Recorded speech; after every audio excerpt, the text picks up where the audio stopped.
Hello everyone, আসসালামু আলাইকুম। কেমন আছেন সবাই? আশা করি আল্লাহর রহমতে ভালো আছেন। আজকে সকাল সকাল আপনাদের মাঝে চলে আসলাম। এই যে দেখেন আমার গাছের মরিচ ধরেছে গাছে, তো এগুলো দিয়ে আজকে আমি বেগুন ভাজা খাবো। খুবই মন চাচ্ছে যে ভাজি টাজি দিয়ে মরিচগুলো খেতে।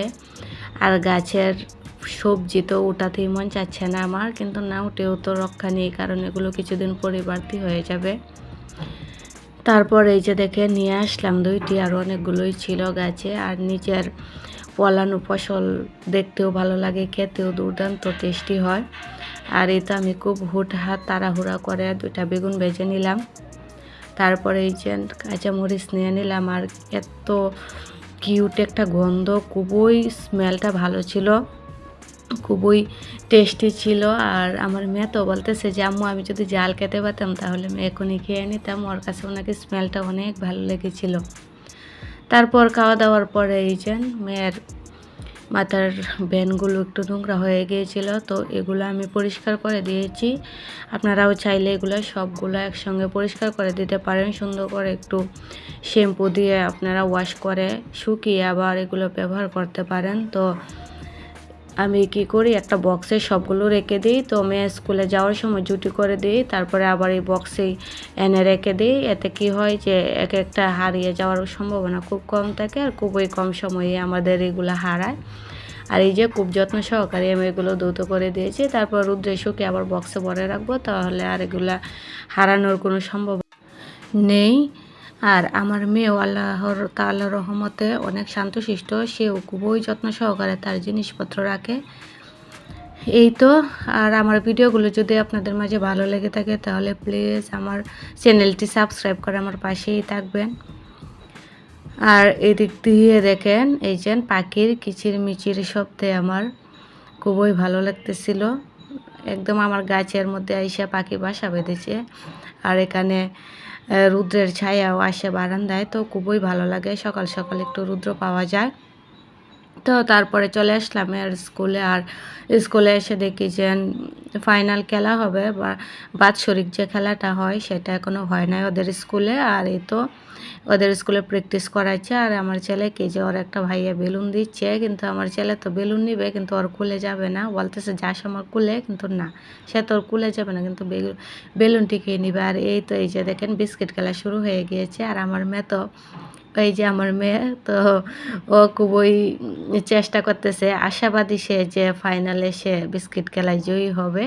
তো দেখা যাক কি হয়।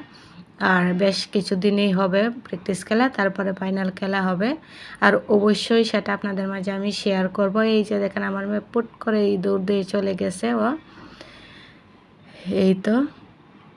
আর স্কুলে বাচ্চাদের পড়াশোনার পাশাপাশি আদার্স অ্যাক্টিভিটিসেরও প্রয়োজন আছে। তো বাচ্চারা পড়াশোনার পাশাপাশি খেলাধুলার কথা বলে ওদের মন মানসিকতা ভালো হয়, অন্যান্য খেলাধুলার প্রতি একটু আকর্ষণ বাড়ে। তো এই যে দেখেন তারপরে আলু খেলা হবে। আর আলু খেলা বলতে এই যে আলু দিবে, তো পলিতে কে কয়টা আলু ভরতে পারে, যে বেশি আলু ভরতে পারবে সেই বিজয়ী হবে, ফার্স্ট সেকেন্ড এরকমভাবেই আলু খেলা হচ্ছে। আর আমরা সব গার্ডিয়ানরা তো এটা উপভোগ করতেছিলাম যে বাচ্চারা কী করে। আর এই যে দেখেন আমার মেয়ে তো আলু পাচ্ছেই না, সেদিক সেদিক তাকাচ্ছে, তো আলু পাচ্ছে না আর কি। আর বাচ্চাদের খেলাধুলা তো অলওয়েজ ভালোই লাগে। আর এটা হলো এই যে ফুল, তো তোমার মাথা কোথায়, হাত কোথায়, পা কোথায় এগুলো বলে, যে আবার হঠাৎ করে বলবে যে ফুল কোথায়, তো ফুলটা ধরতে হবে। আর ওরা তো পোলাপান বাচ্চা মানুষ তো বুঝে না কিছু, তাই এই ফুল কোথায় বলার আগেই ওরা ফুল ধরে ফেলতেছে। তো সেটা নিয়ে আমরা স্যারেরা অনেক মজা করলাম সবাই। আর এটা এই যে পরের দিনের প্র্যাকটিস, তো বললাম না অনেক দিনই প্র্যাকটিস হবে, তো এটা পরের দিনের প্র্যাকটিস। তো এই যে বিস্কিট খেলা আমিও একটু ভিডিও করে রাখতেছি প্রতিদিনেরটাই, তো দেখা যাক কী হয় ফাইনালে। এই তো। আর এই যে আমার ছেলেও খুব এনজয় করতেছে বিষয়গুলা, তো মনে করে যে আমার ছেলে ওরই স্কুল, তো খুবই ফ্রেন্ডলি, সবাই ওকে আদর করে, বাচ্চাদের যা হয় সবাই আদর করে। আর এই তো দেখেন এই যে বল খেলাও হবে। বল খেলা বলতে বল ছুঁড়া, এই যে বালতিতে বল ছুঁড়ে ফেলতে হবে। তো সেটা ওই যে আমার মেয়ে একটি ফেলে দিয়েছে। আর খুবই প্র্যাকটিসের বিষয়, সেটা বাচ্চারা নাও পারতে পারে, সেটা বিষয় না, কিন্তু পার্টিসিপেন্ট করাই বড় বিষয়।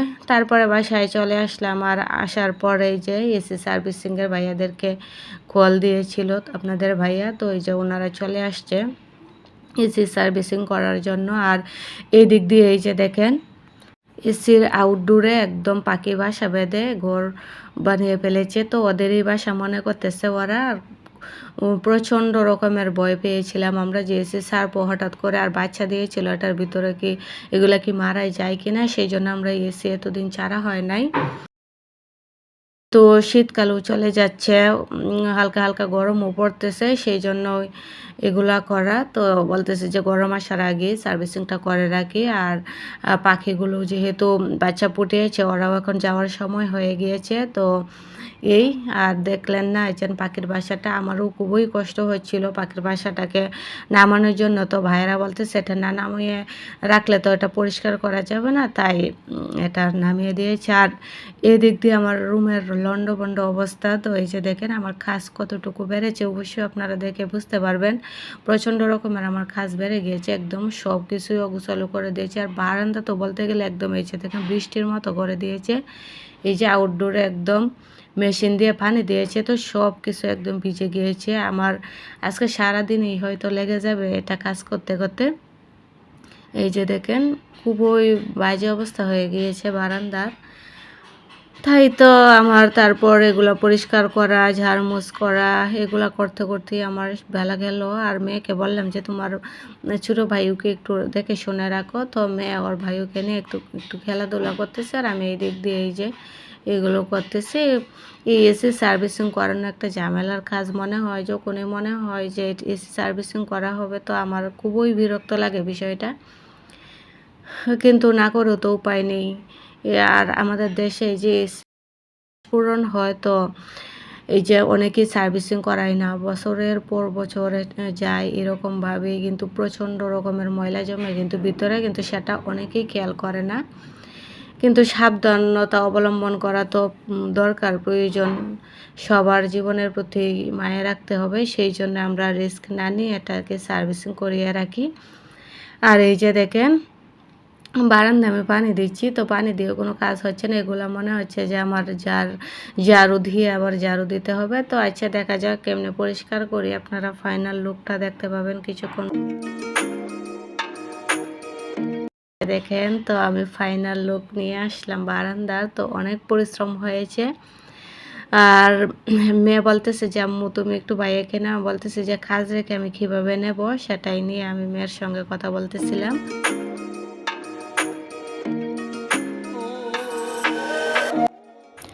তারপর হঠাৎ করেই সংবাদ শুনলাম আমার এক্সামের রেজাল্ট আউট হয়েছে। তো বুকের ভিতর তো দুক দুক করতেছে যে রেজাল্টে কী হয়। তারপরে আমাদের গ্রুপে সবার সঙ্গে কথা বললাম, সবার রেজাল্ট দেখতেছি। তো দেখতেছি আমার রেজাল্ট কী হয়।